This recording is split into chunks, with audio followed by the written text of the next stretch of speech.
Now to Professor Paul Sharpe, who's head of the Centre for Craniofacial and Regenerative Biology and Dickinson Professor of Craniofacial Biology. I managed to say that at King's College in London. We're delighted to have you here. I made the rather flippant comment about dentistry without the drills, but I think you are going to talk to us about how we can get our teeth fixed with rather more subtle biological means. Professor Sharpe, please address us. Thank you. Just let me get my screen shared. Just give me a second. Or is it already shared? There we are. Okay. Screen.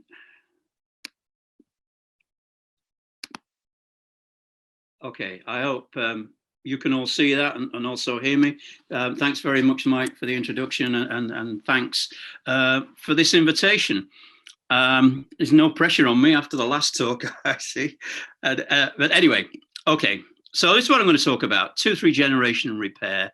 And my original title was Dragging Dentistry into the 21st Century, but I didn't want to offend any dentists that might be listening. But essentially, that's what I'm going to talk about. So I'm a basic scientist. I'm not a dentist. I've been doing discovery research all my career. And for the past 30 years, that's involved studying teeth, in particular tooth development. And it's only over the last year or so that a number of the things my group have been working on have reached the point where we are looking to translate these into new clinical therapies that hopefully will become common high street dental practices. And I'm going to talk about three things. The first is about dental caries, toothache, and its treatment with a new product that we are developing and hoping to get into clinical trials within the next 12 months, which is called Redent. I'm going to say a little bit about whole tooth replacement, which we call BioTooth, which is something my group's been working on for a long time. The idea here is that rather than having a dental implant, we implant a cell pellet that grows into a tooth in the mouth and replaces the missing tooth. And finally, I'll say a little bit about periodontal disease, which is work that is still very much at the discovery stage. But I just wanted to share it because it's an example of how we kind of start these things off. So dental research is a little bit unusual from the respect that it's something that everybody is familiar with. Pretty much everybody in their lifetime will have visited a dentist and have treatment. So it's a very personal area of research. And this shows a pretty horrible dentition, but illustrates, in this case, the effects of severe dental caries. And dental caries is where you have some kind of hole or fracture in your tooth that gets infected and starts to decay the tooth. And at a point where you start to feel that, you will visit the dentist and get a treatment. Now, if you visited a dentist tomorrow, you would get pretty much the same treatment that you might have got if you visited the dentist 50 years ago. And that treatment is not really based on an understanding of any kind of biology. It's essentially a mechanical treatment. And as an example, if you think about tooth replacement, so state of the art in tooth replacement today is a dental implant. They've been around for 50 years or so. You lose an organ, a live functional organ, a tooth, and the dental treatment for that is to replace that organ with a metal prosthesis that is screwed into a hole made in the jaw and then is capped with something that resembles the missing tooth.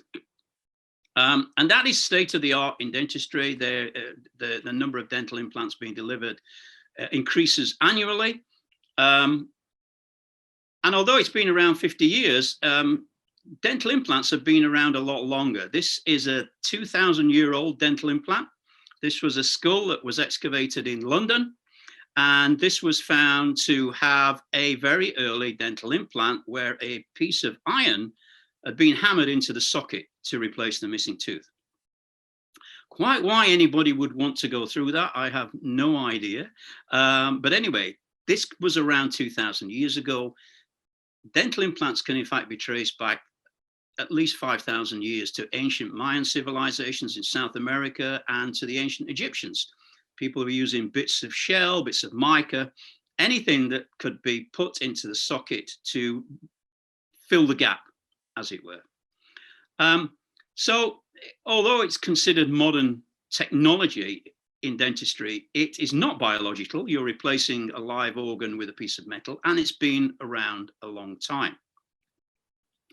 The same is true for dental caries. So this is some images of two incisors that have had dental caries. You've seen the top left panel here. Get my pointer to work. The treatment for that is you go along to the dentist, and the dentist then gets his drill out with a burr on the end and physically removes all the tooth decay. All the rotten bits of the mineral in the tooth are removed. The space is cleaned. It's treated to remove any infection. And then the hole is filled. And this part of the hole is filled with a cement, an inorganic cement, that is stuck into the hole. It's a bit like filling a road, really. You have a pothole. You remove all the loose stuff, and then you fill it with some new tarmac.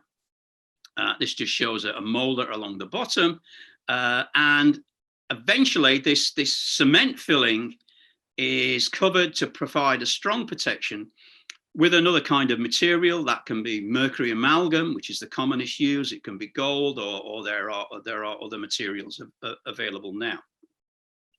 So essentially, you are making a hole in the teeth. You're removing the dead material. In this case, you're exposing the live material inside the tooth, which is the soft pulp, and you're filling them up, basically. So this, just to put this in context, obviously huge numbers of people around the world have these procedures, and that is a huge cost in whichever country you are. The commonest material used, the cheapest, which is therefore the commonly used, calcium hydroxide, has got about a 40% failure rate, so not great.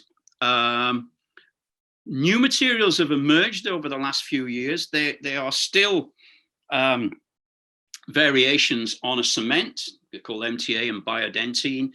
They cost more. They're probably a little bit better, but they are just incremental steps. Again, they are not designed to treat the underlying biology.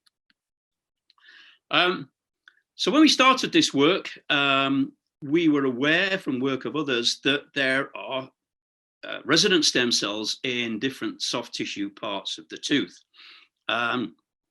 In the middle part of the tooth, the pulp, which is what becomes exposed during dental caries, there are resident stem cells in small numbers in the pulp. There are stem cells in the periodontal ligament and in essentially every soft tissue of the tooth. So I always think the obvious question, certainly with adult tissues, to ask when you know that there are stem cells present, or those cells are believed to be present, is why are they there? What would a stem cell be doing locked in a soft tissue in the center of the tooth that, without infection and without exposure, is never only doing anything? The cells in this pulp are fibroblastic. They don't really divide very much. It just sits there and provides nutrients. And the idea or the discovery that there are these stem cells in the tooth pulp led to a very quick explosion in a number of companies, and this just shows three. There are many, many more now, who for a price will take the pulp from a tooth that's lost, either by a child naturally exfoliating, putting it under their pillow for the tooth fairy to come along. In this case, you send a tooth off to one of these companies with a check, or indeed adult teeth that are extracted for various reasons. The pulp is dissociated, grown, the fibroblasts are grown overnight, and then frozen down for an annual retaining fee. The initial process costs about £1,000, and then it varies depending on the banks, the maintenance of the tooth. And I'm not really going to say any more about whether I think this is a good idea or not, but just to make everybody aware that this indeed is available. These stem cells that you find in the dental pulp are at least behave in a very similar way to other stem cells from stromal tissues, mesenchymal stem cells, at least in vitro, not in vivo. So what are they doing there? Why do we have these stem cells in the middle of our teeth? If you look at the right panel here, this shows just a cartoon drawing of what happens when you get a carious injury, when you get an infection of the tooth. The acid and bacteria result in the mineral being broken down, as shown here, and exposure of the pulp. And the cell type that contacts the underlying mineral, the dentine, is a specialized cell unique to the tooth called an odontoblast. Odontoblasts, excuse me, are the cells that make dentine. And when you get these intense injuries that penetrate the pulp, those odontoblasts, as shown in this cartoon, they die off. So essentially this area here is destroyed. As a consequence of that, the resident stem cells that are very close to this lesion are stimulated and they differentiate into odontoblast cell-like cells. And these odontoblast-like cells, you can see down here, start to produce dentine, a very rapidly forming dentine that's called reparative dentine. And that dentine repairs the hole. So it essentially provides a plug to fill the hole. And that is done very rapidly because it's important for the tooth to prevent contact with the oral cavity, which is full of harmful bacteria, at least harmful to the pulp itself. And if left untreated, of course, that's why you end up with major infection and may need a root canal. So this is a completely natural process. It happens all the time. It's probably happening in most of our mouths right now. But it is designed not to repair the big holes that a dentist makes during the treatment. It's designed to repair small cracks and fissures. And it does that very well. It forms this block of dentine that's referred to as a bridge, a dentine bridge. The large cavities that are drilled by a dentist when removing the decayed tissue in caries are too big for this process to be effective, which is why you have to go to the dentist and get the cement. This just shows that in a fancier slide. Reparative dentinogenesis is down the middle. The stimulus, as I said, stimulates the stem cells to differentiate, make new odontoblasts, and the odontoblasts make the dentine that does the repair. So we set out to ask the basic question is, what is this intense stimulus? What are the initial signals that the tooth damage creates and releases that stimulate the stem cells? Because we thought if we could understand that, at least the basics of it, maybe we might be able to intervene some way and make the process more efficient. In a simplistic view, make more stem cells, make more stem cell proliferation, etc., so that you make more odontoblasts, and therefore you make more dentine, and you might therefore allow the tooth to fill a bigger hole than it normally would. And we look predominantly at Wnt beta-catenin signaling, canonical Wnt signaling, because this is already well established to be an immediate early response to any kind of tissue damage in just about any species. And we developed a model system where we could look at this, which essentially is creating tiny little holes in the first molar of a mouse. And you can see on the top right here, that's the kind of hole. We drill a hole and then we penetrate the dentine. So this is the pulp here. As you can see, the holes being made in the dentine. And you can see that this cell death around here, cell necrosis. This is what normally happens about 6 weeks later. This is that natural reparative dentine forming in this area here in blue. And that is about as much as you would normally get. But you'll see that it doesn't completely repair. There's still a big hole here. So this is that dentine bridge. It's never complete. It still has a few holes in it. The materials can penetrate through it. And of course, it doesn't fill the entire cavity. But that's the normal situation. We were able to show that, as expected, from 5 days after injury, you start to see these specialized new cells, the odontoblasts. These have been generated from stem cells occurring in the area where you have the damage. And these are the cells that I said give rise to the reparative dentine. And this is pretty much fully formed in a mouse by 2 weeks. Starts to appear usually around 7 days. So that's the model system. Excuse me. We used various genetically modified mice. The details don't really matter too much, but this is a mouse where we are able to identify cells that are responding to Wnt signals released at the site of damage. And what we were able to show is that when you damage the tooth very early, 3 days after injury here, you start to see these cells that are expressing the axin 2 gene and making the axin 2 protein, which is a downstream target of canonical Wnt signaling. The cells increasing number, and it's these cells, which are in fact the resident stem cells, which differentiate into odontoblasts. And you can see that from these long processes here. These are odontoblast processes. So the damage to the cells, the odontoblasts, stimulates the release of Wnt signals, Wnt proteins, that are received by the resident stem cells in the pulp. Actually, they receive the Wnt signal, the canonical Wnt pathway is activated. To cut a long story short, that increases the proliferative ability of the stem cells. So you get more progenitors, and therefore you get more differentiation into odontoblasts. And we could show that experimentally by using a mouse model where we have elevated Wnt signaling. So this is genetically elevated Wnt signaling.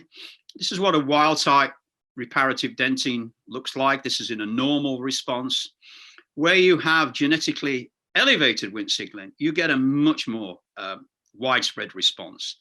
Remember, this is uncontrolled because it's genetic, but essentially the whole cavity fills up very rapidly with this reparative dentine. So that is an indication, at least, that by altering the level of activity of this single signaling pathway, we're able to titrate the level of dentine that is formed. In this case, the more signaling you have, the more repair you get. We did the other experiment where we remove Wnt signaling, and I'm not going to show the slides because in those mice with no canonical Wnt signaling, you get no repair whatsoever. So how do we go from genetically modified mice that show that titration of the Wnt signaling pathway is able to influence repair, the formation of reparative dentine, to something that we might be able to use in the clinic on a patient?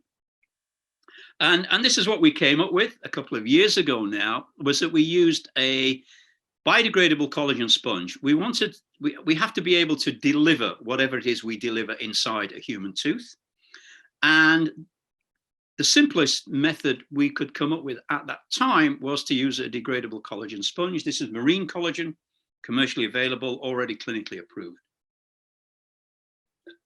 In order to stimulate the Wnt pathway, we decided to use small molecule drugs, of which there are a number, developed by pharmaceutical companies and pharma and biotech companies to stimulate canonical Wnt signaling. And they're all readily and easily available.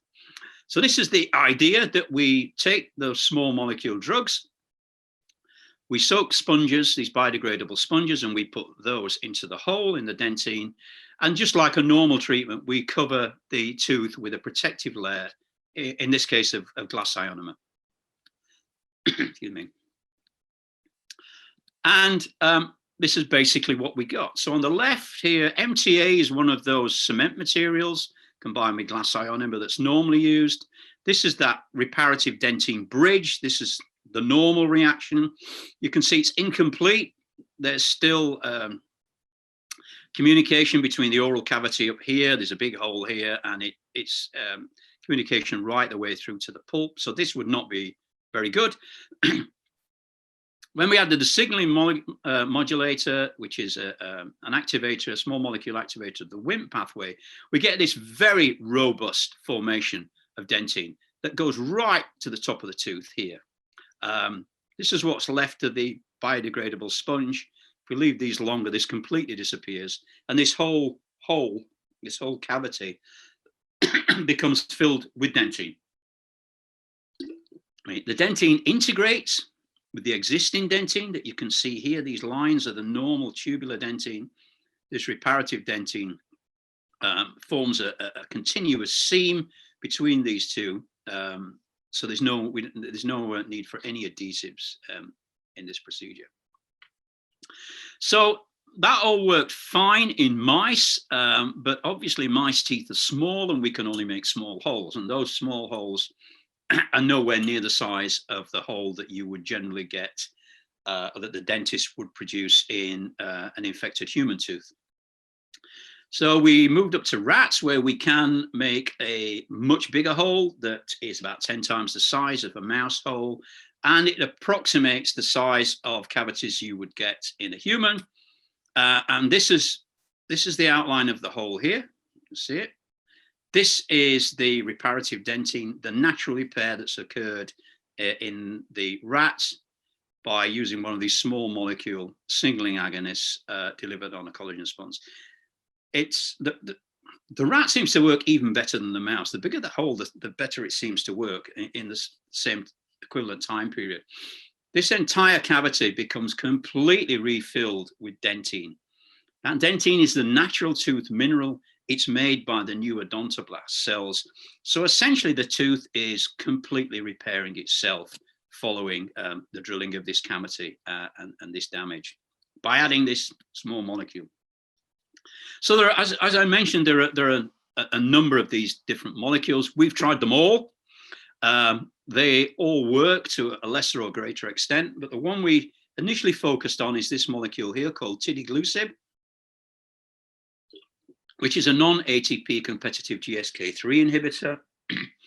Without going through the Wnt pathway, what essentially that means, it will activate the pathway. Now, the reason we chose tidiglucib is because of all the similar kind of drugs, similar GSK3 inhibitors that pharma have produced. This is the only one that's been in clinical trials, the only specific drug targeted to this pathway that is in clinical trials. And it's in clinical trials as shown here by a company called AMO Pharma. Initially for Alzheimer's, I think that trial's been abandoned, but now they have a trial particularly for myotonic muscular dystrophy type 1, and I think that is now in phase 3. Based on this type of drug, we took out some IP for the use of these kind of drugs to stimulate and repair teeth, which we call Reden. Now, there are a few problems with tidiglucib itself, which I'm not really going to go into, but one of them is it is not very soluble. In the clinical trials, it is delivered systemically at very high concentrations, repeatedly over a number of days in DMSO. And for various reasons, we wanted to avoid the use of things like DMSO when we deliver this into a tooth. So we have modified tidiglucib, as shown here, very simple modification, removing this ring here.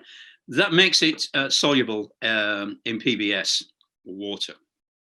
And so this new drug, MP928, is the drug that we are proposing to use in our clinical trials. We use extremely low concentrations, so low, in fact, that the MHRA have classified our product as a microdose. And my understanding of a microdose normally in clinical trials is a dose that doesn't normally have any therapeutic effect. But anyway, we use extremely low concentrations of this.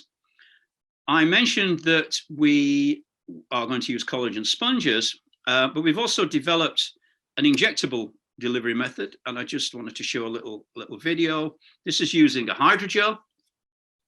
So we make the hydrogel and we incorporate the drug, and you can actually now see a real pulp exposure. This is in a mouse, but the film is in this case of a human tooth. That's right. And so this is essentially a dentist doing what they would normally do, but with this hydrogel. And the reason we developed the hydrogel is because dentists are used to injecting things into teeth. And we think this might be easier than dropping collagen sponges in. This is a light curable hydrogel. So the hydrogel has already been injected as a liquid. We UV cure it, it converts it into a solid, and then we just put this covering on top, as I mentioned, with an adhesive sealant to protect the tooth. The hydrogel is biodegradable, so just like the collagen sponge, it degrades and is replaced over time by the formation of reparative dentine that occurs in this area here. So we have two different delivery systems. We intend to go first into clinical trial with the collagen sponges, and then hopefully follow this up with the hydrogel. One question that we got asked by MHRA in proposing the clinical trial, which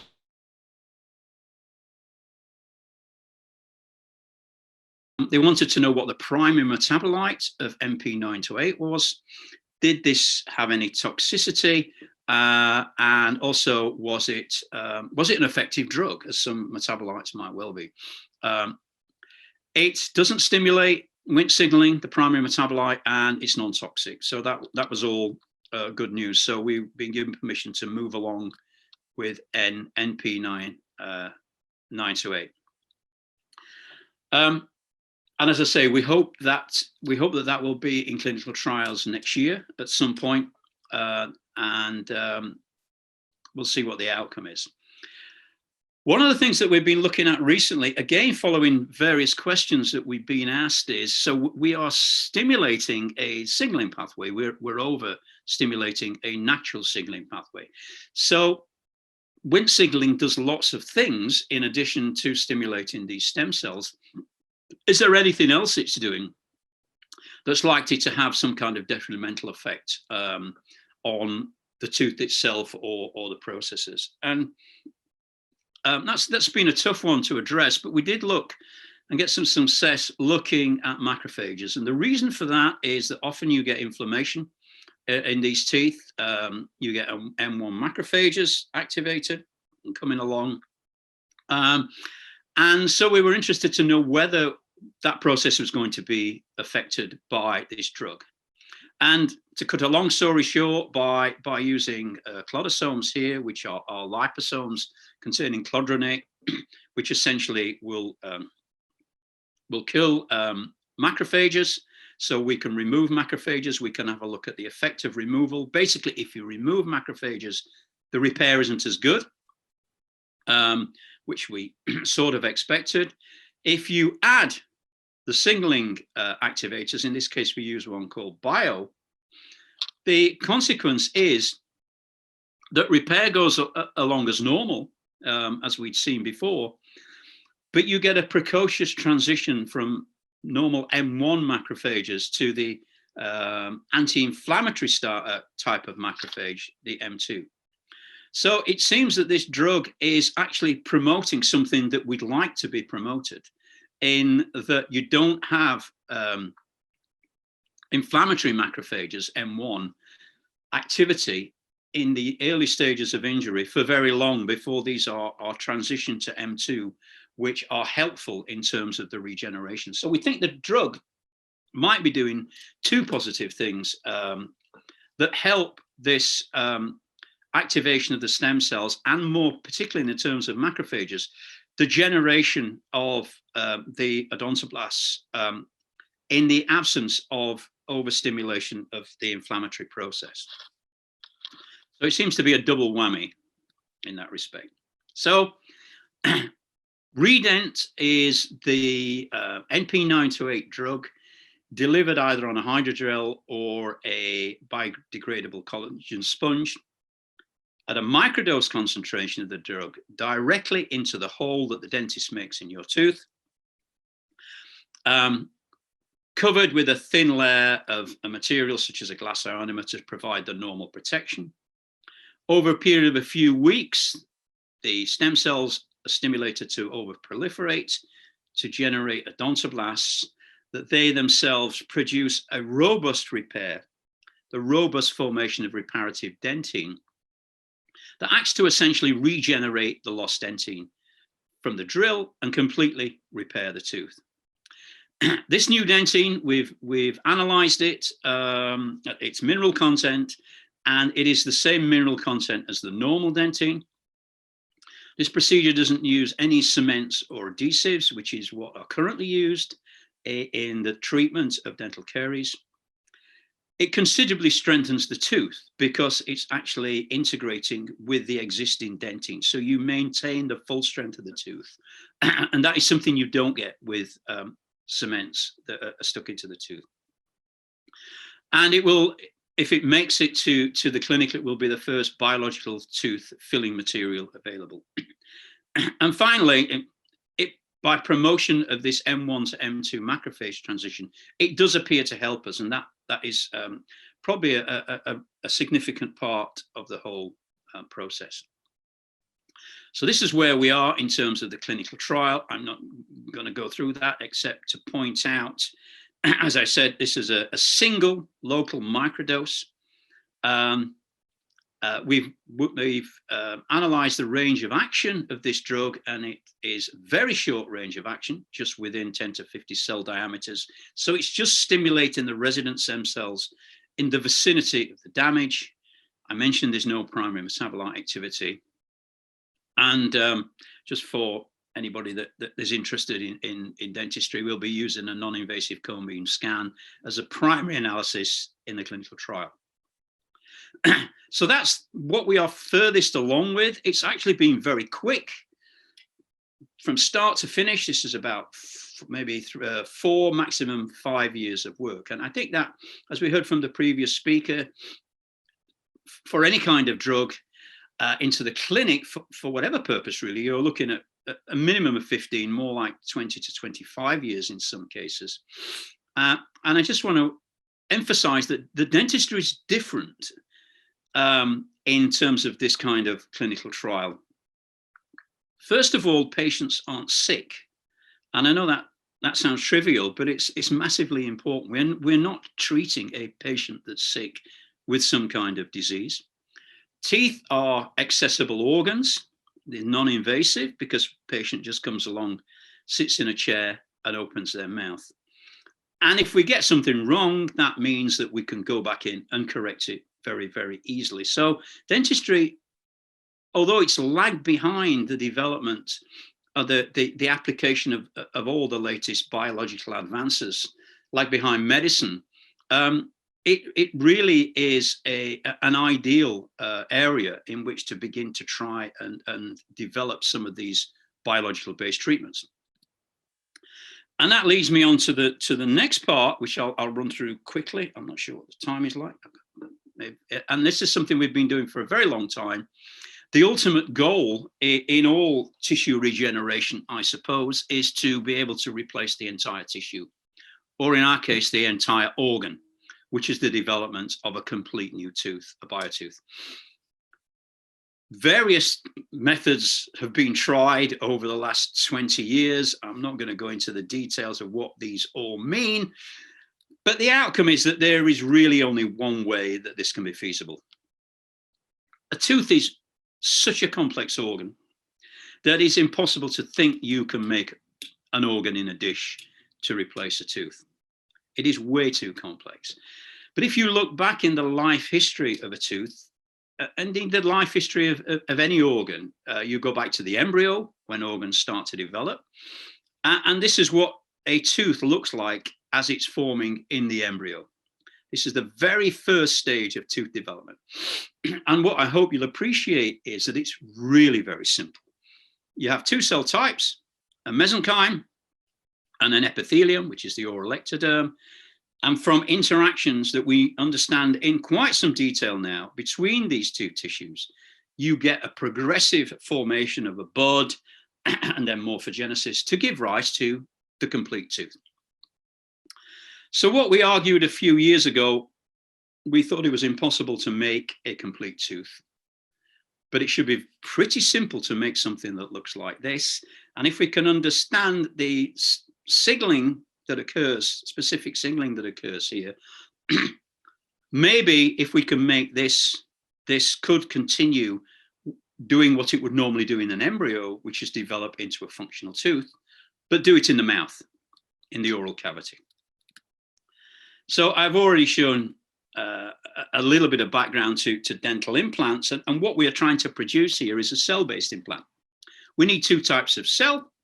We need to be able to have lots of those cells, so these are going to have to be expanded in culture, and we need to put them together so that they, by some magic, can form a tooth primordium. And the expectation was that if we could make a tooth primordium, we could then transplant that as a cell pellet into the cavity, into the socket created by removing the tooth, with the hope that this might grow and give rise to a tooth. This is a really old slide. This is the very first time we did this. And in this case, the mesenchyme cells that would normally be dental primordia cells within the embryo, we used adult bone marrow cells. And the reason for that is that the mesenchyme, we knew the way we were doing this needed to have some kind of stem cell properties because it has to form a number of different cell types. So we took bone marrow mesenchymal stem cells and we combined them with oral ectoderm, the epithelium, the inducing tissue from tooth germs. We were able to form tooth primordia from this that we could actually, you can see virtually with the naked eye, as I'll show you in a second. Then we then started transplanting these initially into the kidney of the mouse and then into the oral cavity. These are what those tooth germs look like after 14 days in vitro. You get these structures. This is a single tooth primordium here. This is one here. This is one here. You get a number formed together. We can physically remove one of these and transplant it. This is what they look like in section. To me and to anybody that's ever studied tooth development, this is instantly recognizable as a tooth germ, a tooth primordium. And when we transplant these into the kidney of a mouse, this is kidney tissue here and up here, we form a tooth crown. This is a completely normal looking tooth crown. It's surrounded by bone, which is this red material here. This bone has been produced de novo by the process because the mesenchymal cells we use will give rise to not only to the tooth pulp and the other mesenchymal tissues, but also the bone. What this essentially resembles, closely resembles, is an unerupted tooth, a tooth before it's degraded the bone and formed its roots and erupted into the oral cavity. When you transplant these into the kidney like this, they will never really erupt and they'll never really form complete roots. But when we first transplanted these now into the mouth, into the oral cavity of a mouse, what we saw was that the tooth will form from these cell transplants. It looks very similar to what we see in a kidney. So we get bone, new bone formed around here. The tooth has got no roots and it's completely encased. Again, just like a normal erupted tooth. So these are tiny little cell transplants that we surgically transplant into the soft tissue of the mouth. We don't drill the bone or anything. We leave them, and after a few weeks, this is what they form. And I always find this quite remarkable that you can get an organ growing in an adult situation, in this case, a mouth that actually forms a complete organ. But of course, this is not a functional tooth because it's not erupted and doesn't have roots. But it turns out if you leave them another week, they just erupt spontaneously on their own. And this is a tooth that's just erupting in the mouse oral cavity. This is the periodontal ligament. These are the roots here. This is a completely normal erupting tooth. This is a micro CT scan. So this is a mouse incisors. These are the mouse molars. That's the ectopic tooth that's growing there. And this is what one looks like in real time. So I have to say these experiments are pretty old now. We produced these results, which is essentially proof of concept that this will work. We've done it with human cells and we've done it with mouse cells, all in mice. So the obvious question is, why isn't this heading towards translation into patients at the moment? And there's really only one reason, but it's a big reason. I mentioned that we need two types of cell, an epithelial and a mesenchyme. In the experiments we've done, we can replace one of those two cell types with an adult source of cells, but the other type needs to be derived from embryonic tooth germs. And it needs to be from fresh embryonic tooth germs. And that's because that's the only tissue that can produce the specific inductive signals to start the whole process off. If you even culture those inductive cells for 48 hours, they lose that ability completely. Which means that without being able to do that, without being able to identify adult cells that we can expand in culture and in some way induce or maintain this inductive ability, this can't go any further forward. And we've been sort of working on that sporadically over the last few years, and we don't yet know if that will be possible. One of the obvious questions that people ask is, could we genetically reprogram cells to make them inductive? And the answer is probably we could. But realistically, that would never become a clinical therapy in dentistry. A dental implant costs about £1,500. Whatever we produce will be better, but it has to compete with a dental implant and therefore has to be cost competitive. The cells we need to use, at least one of the cell types, has to be autologous, and to produce reprogrammed autologous cells would increase the amount this would cost by at least an order of magnitude and would simply never get past any insurance company at all. But we are looking at other ways, and we think there are other ways to do this, but I just don't have the results yet. Mike, do I have time, or shall I stop there with this horrible picture? A few more minutes. I think we'd like to understand the horrible picture, definitely. Okay. Well, this is periodontal disease, which is gum disease, and it is now the commonest form of tooth loss worldwide.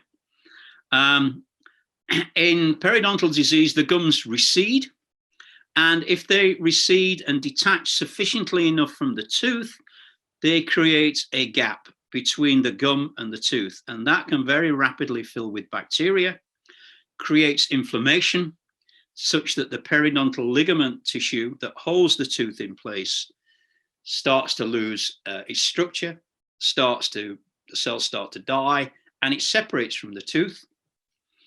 That results in bone loss, and your teeth fall out, basically.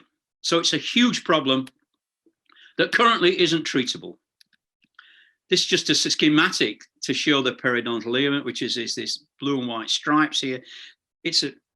Ligament's not really a great term, but essentially it provides a shock absorber between the tooth and the bone, which is when you eat particularly hard food, you chew a steak or something like that, your teeth and your jaw don't vibrate. This is the shock absorber. When this breaks down here, the gingiva, this separates, bacteria get in here, you get inflammation, this tissue starts to die, and it gets worse and worse. The bone starts to die, and as I say, the teeth fall out. This is a huge problem because it isn't currently treatable. And it's a problem because although the periodontal ligament itself is essentially fibroblastic, it makes two very specific cell types. It makes a cell that makes the attachment to the tooth, which is called cementum, made by cementoblasts. And on the other side, it makes osteoblasts, which provide the link between the bone. So to try and think about tissue engineering this structure is really difficult because we really have not got a clue anything. We don't really know anything about the fibroblasts or the cementoblasts even. So this is where we are in discovery, and we've taken the route to try, first of all, learn something about what happens during the cell loss in this tissue. This is a section of healthy gingiva in this case, which is the first tissue that's lost. This is what gingiva from a periodontal patient looks like. Massive destruction of the cell. So how do you even think about repairing that? Well, the first, what we've started with is to use single cell transcriptomic profiling, single cell RNA-seq from human biopsies of gingiva from healthy and infected patients. This just takes you through the single cell RNA-seq. These are the kind of pictures that I'm sure many people are familiar with now. This is a UMAP presentation. So each of the tiny dots you can just about make out here is equivalent to a single cell. So this is one cell population. This is another identified by a commonality of the expression of the genes in these individual cells. So this is from a healthy periodontal ligament patient. You see there's lots of cell types there, including the immune cells. We were able to compare health, mild periodontitis with severe. So you can see, first of all, there is this progressive tissue loss that is shown with the histology here. But it's not indiscriminate tissue loss. And one of the surprises is that although the fibroblasts in general are lost to a very large extent, there are at least 3 different fibroblast populations here, one of which, myofibroblasts, which I can't remember which one of these populations it is here, it's not marked on, is not affected at all. So the other 2 populations of fibroblasts are almost wiped out completely, but myofibroblasts are not lost at all. So that gives us then at least a way that we can begin to think about targeting these kind of therapies, again, using small molecules or even cell-based therapies to treat periodontal disease. Essentially with Redent, the caries treatment, this is about the stage we were at 3, 4, 5 years ago. And we're hoping that with periodontal disease, we can go down a similar route and hopefully come up with some biological based treatment. So thank you everybody for listening. Thanks once again for the invitation, and I'm very, very happy to take questions. Great. Paul, that was totally fascinating. And I was afraid that by we got to the end of this, my teeth would be hurting, but they're not. In fact, I'm rather encouraged to think, at least in the medium term, there may be more painless ways of getting them sorted. We have some, I'd like to encourage people to ask questions, put their hand up on the video, but we have already got some questions, some written questions. I'll take them slightly out of order. There's one here, Paul, do the odontoblasts also recreate the enamel? No, they most definitely do not, I'm afraid. The enamel is made by epithelial-derived cells called ameloblasts. And during development, the ameloblasts form with the odontoblasts, but on the outside of them. And the mineral is made between the 2 cell types, dentine from the bottom, enamel from the top. That means that when your tooth erupts, the ameloblasts are on the outside of the tooth and they all fall off and disappear. So you have no ameloblasts at all in your teeth now, whenever they're erupted. They are an extraordinarily highly specialized epithelial cell that no one has ever been able to make in any kind of real way that would make enamel. And there's a huge, as you might imagine, there's a huge amount of work being done on that.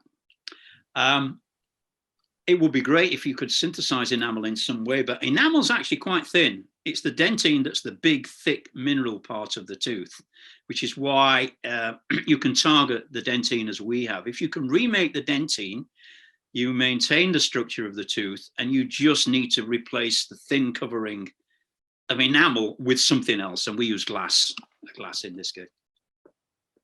Great, thank you. Paul, could I ask you to take down the slides, please? Thanks very much. And now we've got a question from the Combined Actors of Cambridge, whether there's an army of these Combined Actors of Cambridge in a room somewhere. I hope if they are, they're socially distant, but maybe it's just one person. The question is, it seems strange that nature only does half the job of filling the pothole. Do you think something is being inhibited to cause this, or is half a job adequate for a human only expected to live for, say, 35 years? It's never designed to fill a whole pothole. The only time you will get these big holes in your teeth really is when you visit a dentist. normally we get small cracks and fissures in our teeth, and it will work for those. And I think it's evolved to do no more than that. We get problems because of our diet, of course, a high sugar diet. We get caries, and essentially that's a disease that evolution in terms of these processes has not caught up with. So you end up with these big holes that, the tooth would never normally see naturally, and so it can't repair them.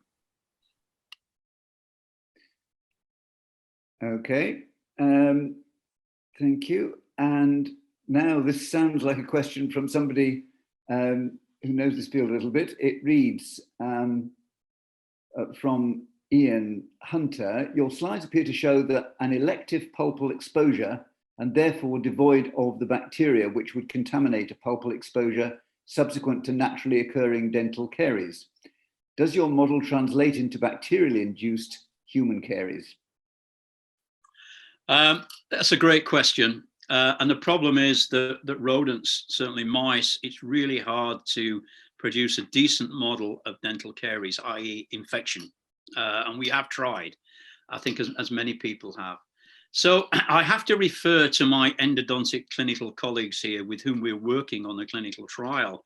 And every time I raise the problem of, what's going to happen when we start treating teeth that have been infected, he just shakes his head. It's not a problem, basically. We remove all the infection, and as long as we have live cells left, then this will work. So the truth is, we've not been able to test it in animals, whether it will work like that. But I'm reassured, as I say, by my clinical colleagues.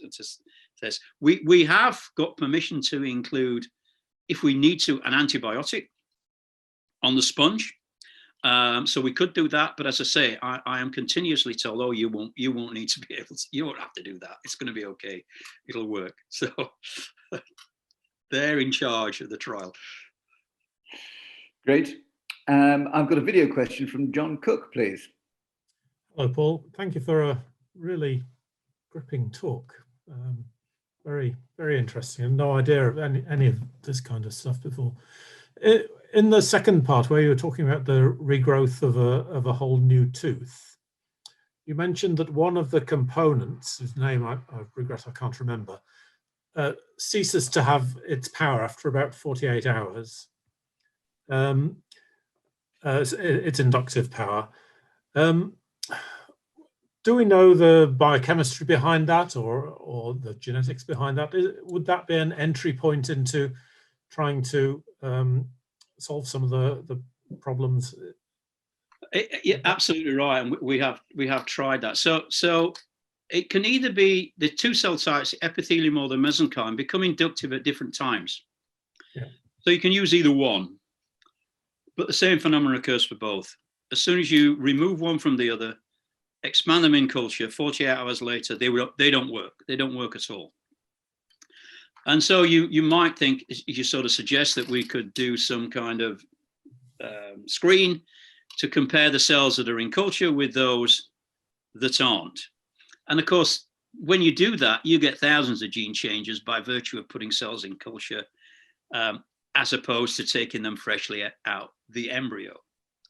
So what we needed to be able to do it, and this has been done with hair follicles, which have got the same problem. They lose their inductive capacity when they're cultured, is you want a cell population that's inductive, a cell population that loses that capacity, and then one that gains it somehow.